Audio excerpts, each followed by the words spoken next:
From the Newstalk ZB newsroom, this is Newsfix. In this update, the UN Human Rights Chief fears fresh attacks in Gaza are the start of an even wider Israeli offensive. Rescuers say nearly 100 people, including children, have been killed in an Israeli attack in the north. Israel says it was operating to locate and dismantle terrorist infrastructure sites. UN Human Rights Office spokesperson Jeremy Lawrence told the BBC the Human Rights Chief has raised serious concerns. UN Human Rights Chief Volker Turk says this is tantamount to ethnic cleansing. New Zealand roads contribute to how fast motorists go. A global study from car insurance experts Money Supermarket this week reveals the US has the highest speed for long distance at nearly 110 kilometres an hour. New Zealand's average speed is 62.1 kilometres an hour.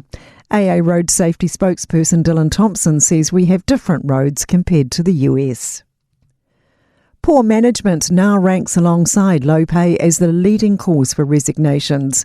New data from specialised recruiter Citex reveals close to 80% of New Zealand employees are open to or seeking new roles despite economic turbulence. A quarter of our workforce was directly affected from business restructures in the past year. Managing Director Gareth Robertson says the fallout from those changes could be why ineffective leadership lists as a key reason for staff departures. The way some of those decisions were made or actioned or communicated may be a factor here. A new ID checking app for tourists could make the country more accessible.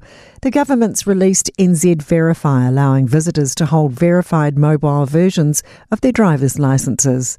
Tourists from Queensland, Australia, as well as 14 US states, can now rent a car or check into a hotel with just their phone. Hospitality NZ Head of Communications and Advocacy Sam McMinnon says it will help to cut down friction points. Makes New Zealand an easier place to visit, more welcoming, I guess, for people who have already got out of the habit of carrying a physical ID. That's news. In sport, will Peter Burling appear for another boat at the 2027 America's Cup Regatta? The outgoing Team New Zealand skipper announced his departure following a breakdown in negotiations around his commitments in other sailing ventures.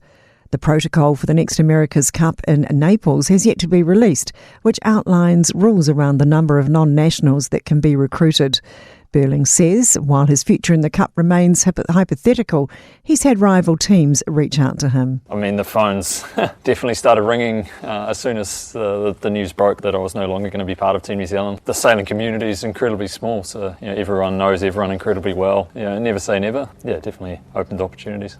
Ryan Fox remains inside the top 10 after 2 rounds of golf's PGA Championship at Quail Hollow. That's sport. I'm Sandy Hodge.